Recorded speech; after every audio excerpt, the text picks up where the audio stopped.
और आज मैं वो टॉपिक लेके आया हूँ जिससे न जाने कितने सारे क्वेश्चंस आप सॉल्व कर डालेंगे।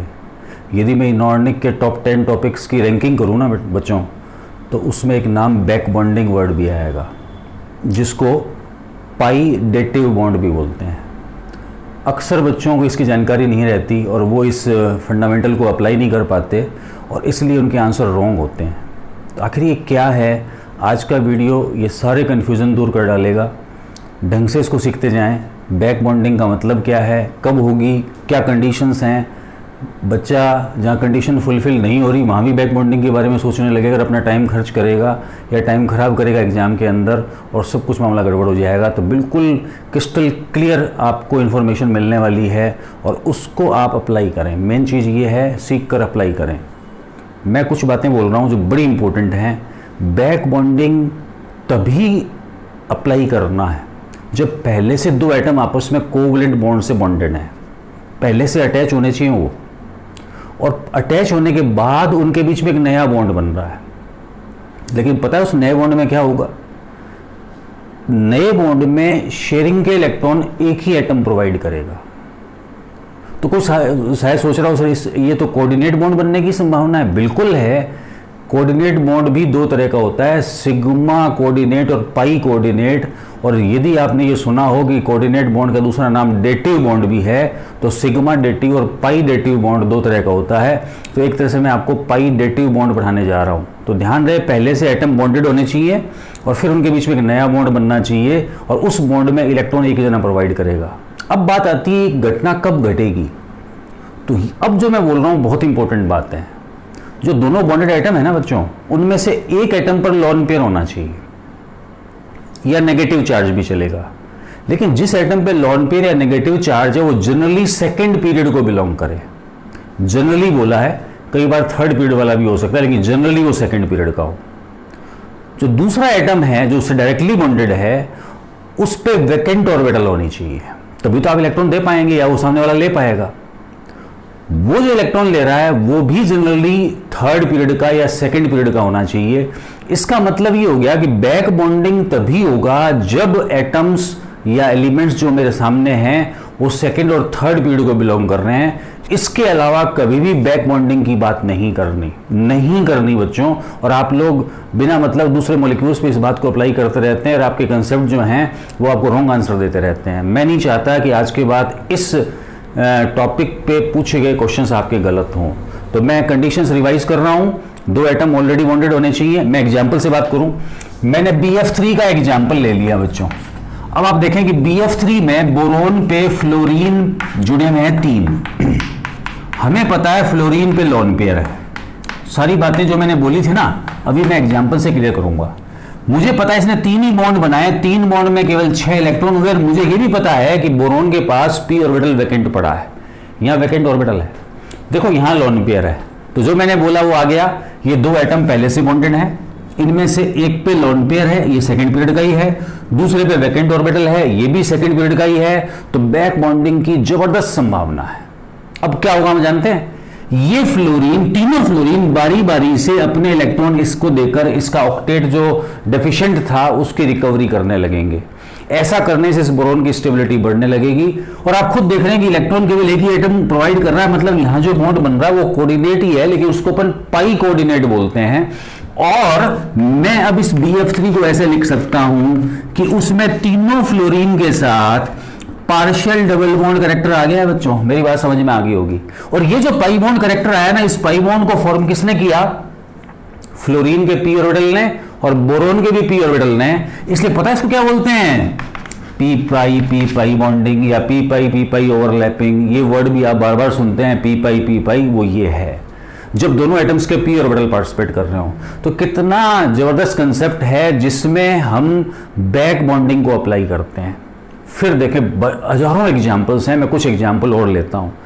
लेकिन एक बात समझना कि मैंने सिंपली BF3 लिखा और मैं अमोनिया ले आया, इसका ऑक्टेट इनकम्प्लीट है और नाइट्रोजन ने इसको लोन पेयर देके इसको स्टेबलाइज किया। ये भी कोऑर्डिनेट बॉन्ड है, लेकिन ध्यान रहे ये सिग्मा कोऑर्डिनेट है। ये पहले से आपस में बॉन्डेड नहीं थे, पहला बॉन्ड बना है, ये बैक बॉन्ड नहीं है बच्चों। ये बैक बॉन्ड नहीं है, ये फर्स्ट बॉन्ड बना इन दोनों के बीच में। तो बैक बॉन्डिंग तभी होगी जब पहले से दो जने अटैच हों और मेरी दोनों कंडीशंस फुलफिल हो रही हों। अब देखो मैं इस बात पे एक प्रॉब्लम बनाता हूं। मान लीजिए मुझे क्वेश्चन मिला कुछ मॉलिक्यूल देके और उसने पूछ लिया शॉर्टेस्ट बोरॉन फ्लोरीन बॉन्ड किसमें है, मुझे पूछ लिया। क्वेश्चन है कि मैं कुछ मॉलिक्यूल लिखूंगा, उनमें से किसमें बोरॉन फ्लोरीन बॉन्ड की लेंथ सबसे शॉर्ट है। देखते जाओ। मान लीजिए मुझे पहला एग्जाम्पल ये मिल गया, दूसरा एग्जाम्पल मुझे ये मिल गया, ईथर लिखा है मैंने, ईथर में ऑक्सीजन पे लॉन पेयर होता है, BF3 से कनेक्टेड है।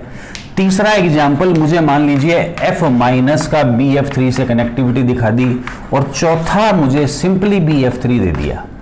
अब समझना बच्चों, इन तीनों पहले वाले ऑप्शंस में बोरोन को एक अलग मॉलिक्यूल लॉन पेयर देके उसके ऑक्टेट को कंप्लीट कर रहा है।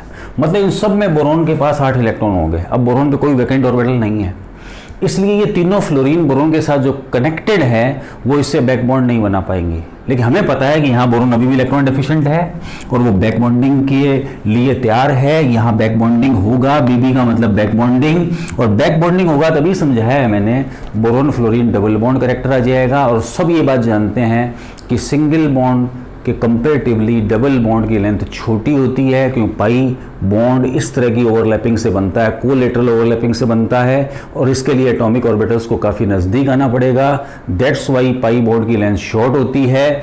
मेरा आंसर ये हो गया।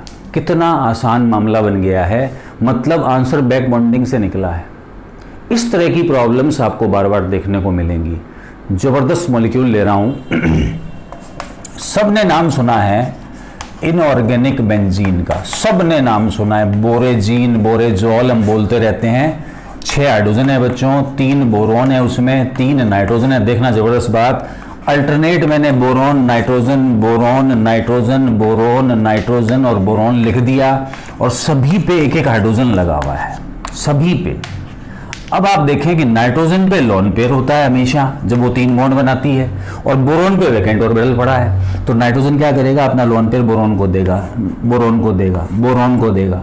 ऐसा होने से बैक बॉन्डिंग हो गया, दोनों के p ऑर्बिटल इन्वॉल्व हुए तो p पाई बॉन्डिंग हो गया, और ऐसा होने से सबका ऑक्टेट कंप्लीट है बच्चों, और मेरी इनऑर्गेनिक बेंजीन एरोमेटिक बन गई है। तो जो अपन ऑर्गेनिक में बेंजीन लिखते हैं वो ऑर्गेनिक बेंजीन है, वो भी एरोमेटिक है, लेकिन इनऑर्गेनिक बेंजीन भी एरोमेटिक है। बताओ उसका एरोमेटिक किसने बनाया, इस बैक बॉन्डिंग ने।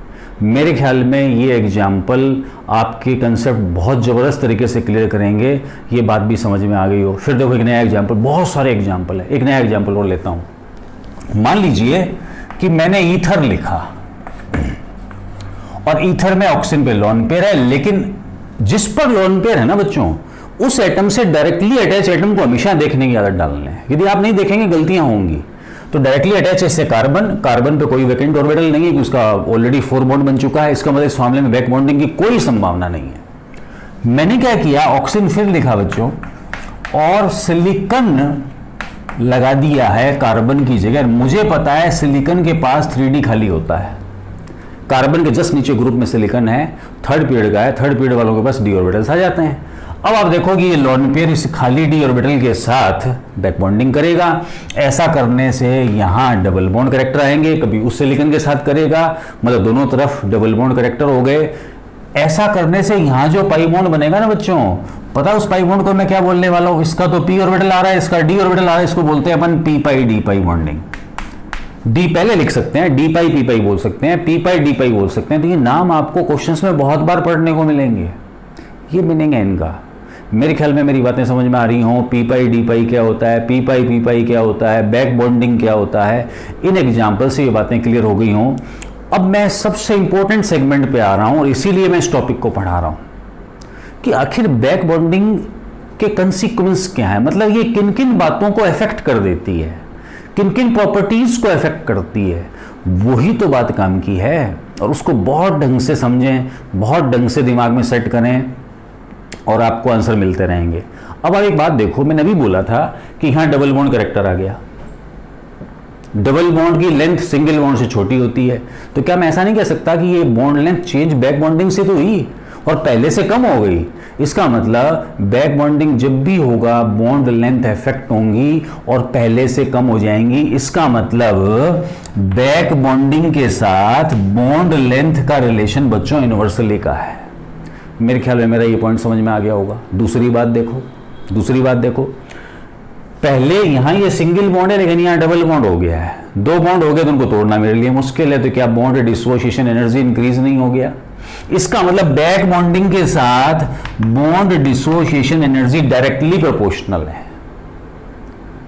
मेरा ये पॉइंट भी समझ में आ गया होगा। मान लो इसी क्वेश्चन में कह देता मैं शॉर्टेस्ट बोरोन फ्लोरीन बॉन्ड की बजाय पूछ लेता कि स्ट्रॉन्गेस्ट बोरोन फ्लोरीन बॉन्ड कहां है, फिर मेरा आंसर चौथा होता कि यहां बैक बॉन्डिंग आ गया है। तो आप क्या देख रहे हैं कि भैया यहां बैक बॉन्डिंग से बॉन्ड लेंथ इफेक्ट हुई है, बैक बॉन्डिंग से bond energy, bond dissociation energy effect हुआ है। अब एक जबरदस्त बात बोल रहा हूं, जबरदस्त बात। मेरे हाइब्रिडाइजेशन वाले वीडियो में भी मैंने बोला था कि यदि लोन पेयर किसी एलिमेंट पे है तो उसको अपन एक बॉन्ड की तरह काउंट करते हैं, लेकिन आपने उसको पूरा लास्ट तक देखा हो तो मैंने बताया था कि यदि लोन पेयर रेजोनेंस की कंडीशन में आ गया तो उसको अपन ट्रिक में काउंट नहीं करते। ये पॉइंट उस वीडियो से आप रिकॉल कर सकते हैं। अब मैं एक पॉइंट बोल रहा हूं कि बैक बॉन्डिंग हमेशा हाइब्रिडाइजेशन इफेक्ट करेगी, ऐसा नहीं है बच्चों। देखो यहां बोरॉन पहले भी sp2 था, अभी भी sp2 है, अभी भी 3 बॉन्ड बने हुए पड़े हैं, क्योंकि अपन डबल बॉन्ड को ट्रिक में बता चुके हैं, एक ही बॉन्ड काउंट करते हैं। मेरे हाइब्रिडाइजेशन वाले वीडियो में बताया हुआ है मैंने। मतलब यहां हाइब्रिडाइजेशन चेंज नहीं हुआ। अब देखना जोरदार सी बात, मैं इस ऑक्सीजन के हाइब्रिडाइजेशन की बात कर रहा हूं अपने अकॉर्डिंग 1, 2, 3 और 4 बॉन्ड, क्योंकि मैं लोन पेयर को भी बॉन्ड गिनता हूं बच्चों, और 4 बॉन्ड का मतलब ये ऑक्सीजन मेरी sp3 हाइब्रिड है, बिल्कुल है। सेम ऑक्सीजन यहां पड़ी है, लेकिन इसका एक लोन पेयर देखो इस 3D के साथ कॉन्जुगेशन में आ गया, मतलब यहां बैक बॉन्डिंग में पार्टिसिपेट कर रहा है, तो ये एक लोन पेयर हाइब्रिडाइजेशन की ट्रिक में काउंट नहीं होगा बच्चों। यहां 1, 2 और 3 बॉन्ड है, अपने अकॉर्डिंग 3 बॉन्ड है, तो ऑक्सीजन का हाइब्रिडाइजेशन sp2 हो गया है। तो ध्यान रहे, बैक बॉन्डिंग हमेशा हाइब्रिडाइजेशन इफेक्ट करती है, ऐसा नहीं है। हो भी सकता है, नहीं भी हो सकता, ये आपको मॉलिक्यूल देखकर ही जज करना पड़ेगा। मैं 2 इंपॉर्टेंट बातों पे और आ रहा हूं, बहुत इंपॉर्टेंट बातों पर ध्यान रहे। बैक बॉन्डिंग जो है वो एसिडिक स्ट्रेंथ को भी इफेक्ट करती है, बेसिक स्ट्रेंथ को भी इफेक्ट करती है, और मैं वो क्वेश्चन ला रहा हूं जो हर साल एग्जाम में आने की संभावना रखता है, और बार बार पेपर में आया हुआ भी है। और कोई बड़ी बात नहीं कि इस साल जितने एग्जाम होने ड्यू हैं, चाहे नीट का, चाहे मेंस का, चाहे एडवांस का, और चाहे बिट्स का, उनमें ये क्वेश्चन हो सकता है। इसलिए इसको बहुत ढंग से समझ, रटना नहीं है, सीखना है, समझना है और अप्लाई करना है, मेरी बातों को समझना ढंग से। देखो बच्चों, मैंने अभी बोला है कि मैं बेसिक स्ट्रेंथ को भी बैक बॉन्डिंग से अफेक्ट कर सकता हूं, या ऐसा बोलना चाहिए कि बैक बॉन्डिंग जो है बेसिक स्ट्रेंथ को भी अफेक्ट करती है। 2 मॉलिक्यूल लिख रहा हूं मैं, और उन पर 3 इंपॉर्टेंट क्वेश्चन बनते हैं। मॉलिक्यूल 2 है लेकिन क्वेश्चन जबरदस्त 3 क्वेश्चन बनते हैं उन पे, देखते जाओ। मैंने नाइट्रोजन लिखा, उस पर 3 जगह मिथाइल लगा दिया, मतलब मैंने टर्सरी अमीन लिखा है, ट्राई मिथाइल अमीन लिखा है बच्चों। और इसी तरह से मैंने टर्सरी अमीन फिर लिखा, लेकिन ट्राइसेलिल अमीन लिखा है, सिलिकॉन जोड़ दिया है बच्चों। ये एक बड़ा फेमस एग्जाम्पल है। इन दोनों मॉलिक्यूल्स की 3 प्रॉपर्टी कंपेयर की जाती हैं। पहली प्रॉपर्टी या पहला क्वेश्चन, दोनों में नाइट्रोजन का हाइब्रिडाइजेशन पूछा जाता है, लोन पेयर पड़ा है और पड़ोसी के पास कहीं भी वैकेंट ऑर्बिटल नहीं है, तो बैक बॉन्डिंग की कोई संभावना नहीं है। मेरा नाइट्रोजन बच्चों sp3 हाइब्रिड हो गया, ये पहला क्वेश्चन। इसमें देखो यहां 3D खाली पड़ा, अभी समझाया था, सिलिकॉन 3rd पीरियड का मेंबर है, वैकेंट d ऑर्बिटल होते हैं उनके पास, तो जरूर ये लोन पेयर बैक बॉन्डिंग में पार्टिसिपेट करेगा। तो फिर मैं इस लोन पेयर को हाइब्रिडाइजेशन की ट्रिक में काउंट नहीं करूंगा। देखो इसका हाइब्रिडाइजेशन sp2 है, ये क्वेश्चन बार बार एग्जाम में आया हुआ है, बार बार। दूसरा क्वेश्चन, जब ये sp3 है, sp3 में जब 3 बॉन्ड बनते हैं ना बच्चों, जब sp3 में 4 बॉन्ड तो अपन टेट्राहेड्रल बोलते हैं, 3 बॉन्ड तो अपन पिरामिडल बोलते हैं, 2 बॉन्ड तो अपन बेंट या वी शेप बोल देते हैं। तो चूंकि यहां 3 बॉन्ड बने तो इसकी शेप पिरामिडल हो गई। दूसरा क्वेश्चन ये है, और आप देख रहे हैं यहां sp2 है तो ये प्लेन ट्राइगोनल है भाई, हमें पता है कि sp2 में ट्राइगोनल ज्योमेट्री होती है। तीसरा क्वेश्चन जबरदस्त क्वेश्चन आ रहा है, बहुत इंपॉर्टेंट क्वेश्चन। हमें ऑर्गेनिक में हमने बार बार पढ़ा है कि nitrogen containing compound basic nature के होते हैं, दोनों बेसिक हैं, लेकिन इसमें नाइट्रोजन के लोन पेयर नाइट्रोजन पे अवेलेबल हैं और इसमें नाइट्रोजन के लोन पेयर बैक बॉन्डिंग में पार्टिसिपेट कर रहे हैं, बैक बॉन्डिंग में इन्वॉल्व हो गए हैं, तो मैं कह सकता हूं पहले फॉर्मूले में नाइट्रोजन पे इलेक्ट्रॉन डेंसिटी ज्यादा है कंपेरेटिवली दूसरे के, इसलिए ये पहला फार्मूला बच्चों मोर बेसिक है। ये जबरदस्त क्वेश्चन है और ये लेस बेसिक है, और ध्यान रहे इसको लेस बेसिक किसने बना दिया? बैक बॉन्डिंग ने। तो मैंने अभी शुरुआत में बोला था कि बैक बॉन्डिंग बेसिक स्ट्रेंथ को अफेक्ट करती है, मैंने करके दिखा दिया। कोई बड़ी बात नहीं है बच्चों, ये क्वेश्चन तुम्हें एज इट इज पेपर में मिल जाएगा। अब मैं एसिडिक स्ट्रेंथ पे आ रहा हूं, बहुत जबरदस्त एग्जांपल आ रहा है, समझना। ये लो, एक क्वेश्चन है कि फ्लोरोफॉर्म और क्लोरोफॉर्म में से मोर एसिडिक कौन है? फ्लोरोफॉर्म और क्लोरोफॉर्म में से मोर एसिडिक कौन है? ये क्वेश्चन मेरे सामने ऑर्गेनिक पढ़ते समय बार बार आता है। ये टॉपिक है इनऑर्गेनिक का नहीं, पर पूरी केमिस्ट्री का है, हर जगह अप्लाई किया जा सकता है। आपको ऑर्गेनिक में एसिडिक स्ट्रेंथ में क्या सिखाया जाता है कि जब भी एसिडिक स्ट्रेंथ पे क्वेश्चन हो तो जिनकी एसिडिक स्ट्रेंथ कंपेयर कर रहे हैं हम उनके कॉन्जुगेटेड बेस बना लिया करो। कॉन्जुगेटेड बेस कैसे बनता है? प्रोटॉन हटाकर बनता है। तो मैंने इस हाइड्रोजन को प्रोटॉन के रूप में बाहर निकाला और ऐसा करने से मुझे इसका आयन ये मिल गया, और इसमें से भी मैंने प्रोटॉन निकाला तो इसका आयन मुझे ये मिल गया। अब आप देखो अगला स्टेप क्या होता है हमारा कि जो कॉन्जुगेट बेस बना दी उनकी स्टेबिलिटी कंपेयर कर लो, और जिस एसिड का कॉन्जुगेट बेस स्टेबल होता है उसकी एसिडिक स्ट्रेंथ ज्यादा होती है। ये लो, मैंने क्या पाया, यहां नेगेटिव चार्ज है, मतलब इसमें 2 इलेक्ट्रॉन है, मतलब लोन पेयर ही एक तरह से लोन पेयर की तरह बिहेव कर रहा है, और यहां 3D खाली पड़ा है, ये बैक बॉन्डिंग होगा। जबकि इसमें यहां वैकेंट ऑर्बिटल नहीं है तो बैक बॉन्डिंग नहीं हो पाएगा। दैट्स वाई ये केवल माइनस आई इफेक्ट से इसको स्टेबलाइज करेगा, जबकि वो रेजोनेंस से कर रहा है, बैक बॉन्डिंग से कर रहा है, डी ऑर्बिटल रेजोनेंस से कर रहा है, इसलिए ये मोर स्टेबल है, ये एनायन मोर स्टेबल है, और इसलिए इन दोनों में से क्लोरोफॉर्म मोर एसिडिक है। इस तरह से हम एसिडिक स्ट्रेंथ का ऑर्डर भी डिसाइड कर सकते हैं। मेरा ये पॉइंट भी कवर हो गया होगा। अब देखना समझना, मुझे 2 अल्कोहल मिल गए और इनकी एसिडिक स्ट्रेंथ कंपेयर करवा ली, मान लो टर्सरी अल्कोहल हैं दोनों, बस फर्क इतना सा है कि एक में मैंने सिलिकॉन लिख दिया है फिर, और यहां ऐसे नहीं लिखना चाहिए, ये लो मैंने सिलिकॉन लिख दिया है और मुझे इनकी एसिडिक स्ट्रेंथ कंपेयर करवा ली। अभी मैंने क्या बोला था, एसिडिक स्ट्रेंथ पे क्वेश्चन आते ही मुझे कॉन्जुगेट बेस बनाना है, तो इसका कॉन्जुगेट बेस बनाऊंगा तो यहाँ नेगेटिव आ जाएगा, इसका बनाऊंगा तो यहाँ नेगेटिव आ जाएगा। अब आप देखो ये नेगेटिव चार्ज और यहाँ डी ऑर्बिटल वैकेंट पड़ा है, मतलब ये बैक बॉन्डिंग में पार्टिसिपेट करेगा, उससे इस नेगेटिव चार्ज की स्टेबिलिटी बढ़ेगी, तो ये कॉन्जुगेट बेस क्या हो गया, मोर स्टेबल हो गया। यहाँ ऐसा बैक बॉन्डिंग की कोई संभावना नहीं है, जबकि यहाँ alkyl group electron donor group होते हैं, तो वो तो इस नेगेटिव चार्ज को इंक्रीज करके इसकी स्टेबिलिटी को डिक्रीज करेंगे। दैट्स व्हाई इस एनायन की स्टेबिलिटी बैक बॉन्डिंग से ज्यादा है, इसलिए इसका जो मैंने अल्कोहल लिखा वो मोर एसिडिक है। देखिए एसिडिक स्ट्रेंथ भी मैं डिसाइड कर रहा हूं किससे, बैक बॉन्डिंग से। एक बहुत फेमस एग्जांपल मैं ले रहा हूं, ढंग से समझना बच्चों उसको, बहुत फेमस एग्जांपल है, बहुत बार एग्जाम में आया है, और बहुत बार जब आप प्रैक्टिस करते हैं तो आपके सामने आएगा। क्वेश्चन क्या है कि हम लुईस एसिड की बात करते हैं बार बार, और लुईस एसिड का काम होता है इलेक्ट्रॉन एक्सेप्ट करना, और लुईस एसिड की स्ट्रेंथ जब कंपेयर करते हैं तो हम कहते हैं कि जो लुईस एसिड इजीली या इमीडिएटली इलेक्ट्रॉन एक्सेप्ट करेगा वो स्ट्रॉन्ग लुईस एसिड है, और जो मुश्किल से करेगा वो वीक है।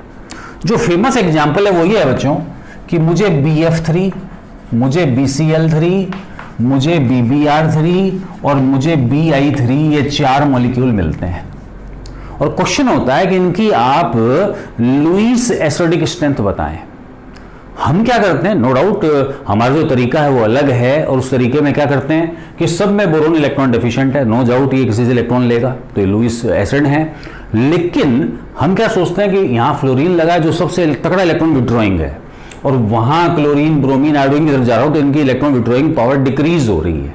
इसका मतलब इस पहले फॉर्मूले में इलेक्ट्रॉन डेफिशिएंसी मेरे अकॉर्डिंग ज्यादा हो गई, और मैंने अपना आंसर कह दिया कि ये इनकी लुईस एसिडिक स्ट्रेंथ का ऑर्डर हो गया। नो डाउट ये ऑप्शन में मिलता है, हम इस पे जाते हैं, फिर जब हम की मिलाते हैं तो हम कहते हैं यार ये गलत कैसे हुआ। ध्यान रहे ये आंसर गलत है, ये गलत है, ध्यान रहे। अभी अभी मेरा पहला एग्जाम्पल था आज के वीडियो में कि BF3 में बैक बॉन्डिंग होता है। क्या इसी जगह जो एग्जाम्पल लिखा था मैं उसको दोबारा लिख कर बताऊं, क्या फ्लोरीन ने अपने इलेक्ट्रॉन बोरोन को देकर उसके ऑक्टेट को कुछ समय के लिए कंप्लीट करने की कोशिश नहीं की? क्या इसने बोरोन की स्टेबिलिटी को नहीं बढ़ाया बैक बॉन्डिंग ने? इसका मतलब इस बोरोन में अब किसी दूसरे स्पीसीज से या न्यूक्लियोफाइल से या लुईस बेस से इलेक्ट्रॉन लेने की रेट इसकी क्या हो गई? कम हो गई। तो ध्यान रहे, बैक बॉन्डिंग ने BF3 को वीक लुईस एसिड बना दिया है बच्चों। ये बहुत इंपॉर्टेंट क्वेश्चन है, मेरे ख्याल में ये क्लियर हो गया होगा। एक छोटी सी बात मैं और कर दूं, और बैक बॉन्डिंग की बात ध्यान रहे बच्चों, रटनी नहीं है, अप्लाई करनी आनी चाहिए। जिस किसी एटम पे लोन पेयर आ गया ना सेकंड या थर्ड पीरियड के मेंबर पर, और उससे डायरेक्टली अटैच एटम पे वैकेंट ऑर्बिटल यदि है और यदि वो सेकंड या थर्ड पीरियड का ही है, बैक बॉन्डिंग होगा और आपके रिजल्ट चेंज हो जाएंगे। बिना बैक बॉन्डिंग के जो आप अप्लाई कर रहे थे उससे अलग रिजल्ट हो जाएंगे। समझना, हम ऑर्गेनिक में कार्बीन पढ़ते हैं बच्चों, और कार्बीन हम दो तरह की बताते हैं, सिंगलेट और ट्रिपलेट। ये दो नाम आपने सुने होंगे। इसको मैं ट्रिपलेट बोल रहा हूं और इसको मैं सिंगलेट बोल रहा हूं।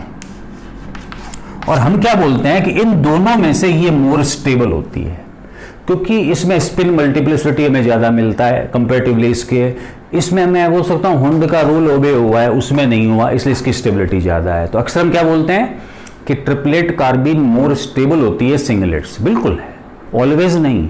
लेकिन यदि मैं फ्लोरोकार्बिन लूं, हेलोकार्बिन्स की मैं बात करूं, सिंगलेट मोर स्टेबल हो जाएगा। कैसे देखना, मैंने इस हाइड्रोजन की जगह फ्लोरीन लगा दिया, ये लो, ये लो। अब आप देखो यहां लॉन पेयर है किस पे? फ्लोरीन पे, बिल्कुल लॉन पेयर है, लेकिन कार्बन पे वैकेंट ऑर्बिटल नहीं है। देखो 1 2 3 4 ये अलग अलग ऑर्बिटल में पड़े हैं इलेक्ट्रॉन, 2 बॉन्ड बन चुके हैं, तो वैकेंट ऑर्बिटल नहीं है। यहां क्या हुआ, दोनों इलेक्ट्रॉन मैंने साथ बनाए, मतलब सेम ऑर्बिटल में, मतलब एक ऑर्बिटल कार्बन पे वैकेंट पड़ा है।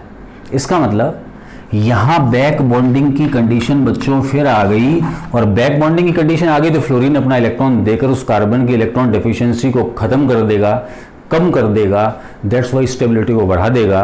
तो इस बार इनमें से इसकी स्टेबिलिटी ज्यादा हो गई। ध्यान रहे, मेरा आंसर बैक बॉन्डिंग से निकला है। तो न जाने बच्चों कितने सारे क्वेश्चंस हैं, कितनी सारी प्रॉब्लम्स हैं जिनको आप बैक बॉन्डिंग से सॉल्व कर पाएंगे। मेरे ख्याल में ये वीडियो गेम चेंजर साबित होने वाला है, क्योंकि आपके क्वेश्चंस अब फटाफट सॉल्व होंगे। मेरे चैनल को बच्चों सब्सक्राइब करें, लाइक करें और अगले वीडियो के लिए रेडी रहें। Okay, thank you.